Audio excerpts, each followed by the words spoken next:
কোয়েন না বহুত পেয়েছে কাটা আমগো ঢাকা মানে আমগো পুরান ঢাকায় ঈদ আমার জামাই তো এক সপ্তাহ পর্যন্ত আমার জামাই চেহারাই দেখবার পারুম না মানে প্রত্যেকটা দিন রাতের বেলা আমার জামাই যাইব গা পুরা গেদা গোষ্ঠী নিয়ে বাই বুই সবগুলিরে নিয়ে সারা রাত হাটে থাকবো এটা নিয়ে কগো মজা বিয়েটা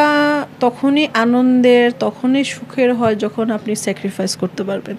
আর যদি আপনি স্যাক্রিফাইস করতে না পারবেন অবশ্যই সাংসারিক জীবনটা আপনার কাছে ভয়ানক মনে হবে কষ্টদায়ক মনে হবে খারাপ লাগবে এটা আমি সবসময় বলবো যে আপনি যদি একটু স্যাক্রিফাইস করেন তাহলে সংসার জীবনটা অনেক সুন্দর হয় কারণ হচ্ছে সব কিছু আপনি পাঁচখানে পাঁচটা পাবেন আমরা কিন্তু পাঁচখানে আমরা যে আল্লাহ যে আমাদেরকে দুনিয়াতে পাঠিয়েছে পাঁচখানে পাঁচটা দিয়ে পাঠায় নেই তো আপনিও শ্বশুর বাড়িতে গিয়ে পাঁচখানে পাঁচটা পাবেন না হয়তো বা কেউ কাছে চোখে আপনার কাছে ভালো লাগবে আপনাকে কারো কাছে ভালো লাগবে না নাই লাগতে পারে এটা আসলে যার যার পয়েন্ট অফ ভিউ বাট আপনি সবাইকে ভালো লাগাতে পারবেন না হ্যাঁ আপনার স্বামীর কাছে আপনাকে ভালো লাগলেও শ্বশুরবাড়ির মানুষের কাছে আপনাকে ভালো রাখতেই হবে এমন কোনো কথা না কিন্তু আপনাকে বুঝতে হবে আপনাকে একটু ধৈর্য সহকারে একটু শান্তশিষ্ট হয়ে আপনাকে সংসারটা যদি আপনি সুন্দর করে স্যাক্রিফাইস করে আগে বাড়িয়ে নেন আস্তে আস্তে সব কিছু ঠিক হয়ে যায় সবসময় সব কিছু একরকম থাকে না আর সবাই আসলে নতুন বউ একটা নতুন পরিবার থেকে একটা মেয়ে এসেছে আসার পরে সবাই সাথে সাথে তাকে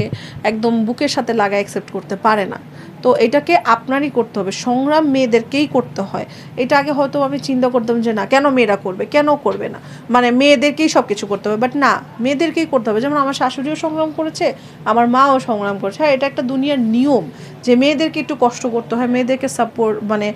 স্যাক্রিফাইস করতে হয় মেয়েদেরকে একটু সাপোর্টিভ হইতে হয় তাহলে কারণ ছেলেরা কত করবে আগে এই যে দেখবেন কি আগেকার জামানায় যেটা হইতো যে বাবারা বেশিরভাগ স্ট্রোক করে মারা যেত কেন কারণ একটা মানুষের ভিতরে মানে মানুষের উপরে 10টা মানুষের বোঝা ছিল মানে চাপ ছিল তো এটার জন্য কিন্তু অল্প বয়সে কি হইতো বাবারা স্ট্রোক করে ব্রেন স্ট্রোক হার্ট স্ট্রোক করে মারা যেত বাট এখন দেখবেন যে একটা মেয়ে কতটা ইন্ডিপেন্ডেন্ট হইলে যে আমি টু বি অনেস্ট যেটা যে আমাকে আমার হাজব্যান্ড আমার কোনো কিছু বিয়ার করতে হয় না আমি খুব প্রাউডলি বলি আমি খুবই প্রাউডলি বলি যে আমার হাজব্যান্ড মানে তার অস্থির হয়ে থাকেন আল্লাহ আমার বউকে 10,000 টাকা মান্থলি দিতে হবে না তার এই টেনশন নাই আর আমারও হচ্ছে যে ও মাই গড আমার জামাই থেকেই নিতে হবে আর আমি আমার জামাইয়ের হাত মানে এভাবে হাত পেতে বসে থাকবো না আমার কাছে খুব ভালো লাগে আমার জামাই মন থেকে যেটা দিবে সেটাই আলহামদুলিল্লাহ না দিবে আলহামদুলিল্লাহ which is okay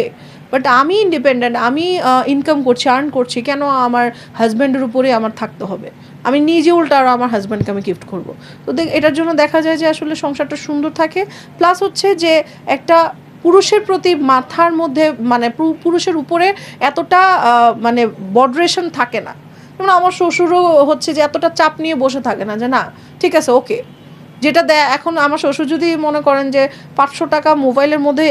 flexi load করে দেয় খুব ভালো লাগে ও মাই গড আব্বু দিছে আর যদি আপনি আর নিজে আর্ন না করেন আরে আমার শ্বশুর তো কিছুই দেয় না এটা আপনার বলতেই হবে স্বাভাবিক আমার আমার আমার টাকা আমার ইনকাম আমার হাজব্যান্ডের ইনকামও আমার বাট আমার ইনকাম আমার হাজব্যান্ডের না বাট আমার হাজব্যান্ড কখনো আমাকে বলে না যে তোমার ইনকামটা আমারে দাও আমার ইচ্ছা আমি দিলে দিব না দিলে নাই আর এটা হ্যাঁ এটা প্রত্যেকটা মানুষ এটা মনে করে যে ইনফ্লুয়েন্সারদের জামাইরা বেকার আমার জামাইও আমার অনেক কথা শুনেছে ইন্ডাস্ট্রির মধ্যে অনেক কথা শুনতে হয়েছে যে আমার জামাই কিছু করে না এটা সেটা ভাই এখন তো আমি আর আমার বাড়ির মধ্যে এত মানুষকে ডেকা দেখাইতে পারবো না তাই না আর প্রতিটা ইনফ্লুয়েন্সারের হাজব্যান্ডরা কি করে না করে এটা নিয়ে মানুষের অনেক কিউরিয়াসিটি তারা ভাবে যে ইনফ্লুয়েন্সাররা ইনফ্লুয়েন্সিং করে